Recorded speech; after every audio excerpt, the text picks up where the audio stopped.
మాజీ మంత్రి కేటీఆర్ కు సీఎం రేవంత్ రెడ్డి స్ట్రాంగ్ సవాల్ విసిరారు. దమ్ముంటే లోక్సభ ఎన్నికల్లో ఒక్క సీటు గెలిచి చూపించండి అంటూ ఛాలెంజ్ విసిరారు. రేవంత్ రెడ్డి అంటే అల్లాటప్ప అనుకోద్దని హెచ్చరించారు.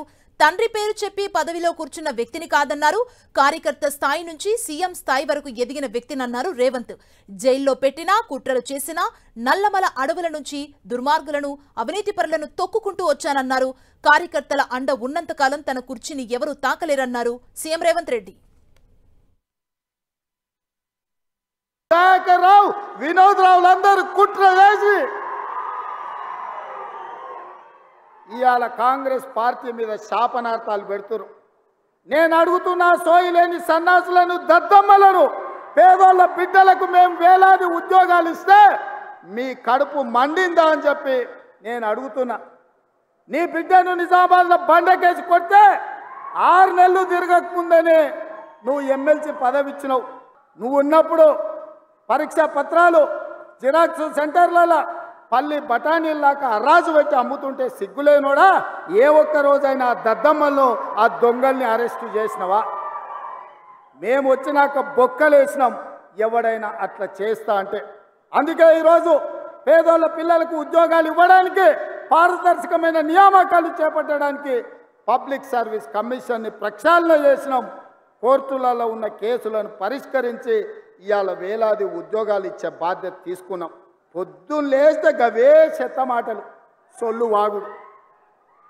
ఎప్పుడు ఇది పోతుందా, ఎప్పుడు మేము కూర్చుంటామని. ఒక ఆయన అంటాడు ఇది 3 నెలలు కూడా ఉండదని, ఇంకొక ఆయన అంటాడు 6 నెలలు కూడా ఉండదని. నేను చెప్పదలుచుకున్న సన్నాసులను, ఎవడైనా 3 నెలలో 6 నెలలో ఈ ప్రభుత్వం ఉండదు అని గ్రామాలకు వచ్చే మా కార్యకర్తలు వాళ్ళని పట్టుకొని యాప చెట్టు కట్టేసి లాగుల తొండలు ఇచ్చి కొడతారని చెప్పి నేను ఈ సందర్భంగా చెప్పదలుచుకున్నా. సొల్లు వాగుడు వాగే కేటీఆర్కి నేను సవాలు విసురుతున్నా.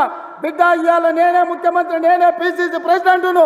రేపు రాబోయే పార్లమెంట్ ఎన్నికల్లో నేను సవాలు విసురుతున్నా.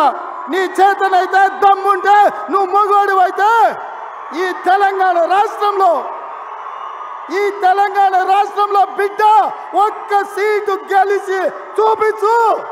నీ అయ్యా నువ్వు వస్తావో, నీ అయ్య వస్తాడో మా కార్యకర్తలు చూసుకుంటారు. బిడ్డ, అయ్య పేరు చెప్పుకొని కుర్చీలో కూర్చోలేదు సన్నాసోడా. కింది నుంచి కార్యకర్తగా కష్టపడి జెండాలు మోసి లాఠీ దెబ్బలు విని నీ అక్రమ కేసులు ఎదుర్కొని చెర్లపల్లి చెంచల్గూడ జైల్లో మగ్గినా భయపడకుండా, లొంగిపోకుండా నిటారుగా నిలబడి నిన్ను, నీ అయ్యను, నీ బావను బొందబెట్టి ఇవాళ కుర్చీలో కూర్చున్నాం. పదే బీజేపీ వాళ్ళు అంటున్నారు మాది గుజరాత్ మోడల్ అని. గుజరాత్ మోడల్ అంటే ఏందా? ఊర్లో ఉన్న వాళ్ళందరూ తగలబెట్టుడా. ఇతర రాష్ట్రాలలో పెట్టుబడులు ఉంటే వాళ్ళని బెదిరించి మీ రాష్ట్రానికి గుంజుకపోవుడా. గుజరాత్ మోడల్ అంటే ఏందా? సంవత్సరానికి 2 కోట్ల ఉద్యోగాలు ఇస్తా అన్నారు. ఎవరికైనా ఉద్యోగం ఇచ్చిండ్రా? రైతు ఆదాయాన్ని 2 చేస్తామన్నారు. రైతు ఆదాయం 2 చేయలేదు, కానీ ఢిల్లీలో మాత్రం ధర్నా చేస్తున్న రైతులను కాల్చి చంపేసింది. ఇదా గుజరాత్ మోడల్? ఇదా మీరు చెప్తున్నది నరేంద్ర మోడీ గారి మోడల్? నిన్న మొన్నటి వరకు ఈ కేడీ ఆ మోడీ కలిసే అంటగాగింది కదా. అల్లం బెల్లం లెక్క అల్లాయి బల్లాయి చేసుకురు కదా వాళ్ళిద్దరూ, చేయలేదా? మరి ఇవాళ మేమిద్దరం వేరే, మాకు ఒకరంటే ఒకరు సరిపోదని నాటకాలు ఆడుతున్నారు. ఇది నమ్మాలనా అని నేను అడుగుతున్నా. ఒకవేళ వాళ్ళిద్దరి మధ్యలో పొత్తు లేకపోతే, చీకట్ల ఒప్పందం లేకపోతే కేటీఆర్ను ముఖ్యమంత్రిని చేయడానికి కేసీఆర్ పోయి మోడీని ఎందుకు అడిగిండే? ఇది నేను చెప్పినా? మోడీ కదా చెప్పింది కేసీఆర్ వచ్చి నన్ను అడిగిండని. ఎవడే కేసీఆర్కి ఇంటి పెద్ద, కుల పెద్ద? నరేంద్ర మోడీ కదా. నా బాధ్యత ఎంపీలను గెలిపించడంతో తీరలే, మా మంత్రుల బాధ్యత ఎంపీ ఎన్నికలతో తీరలే.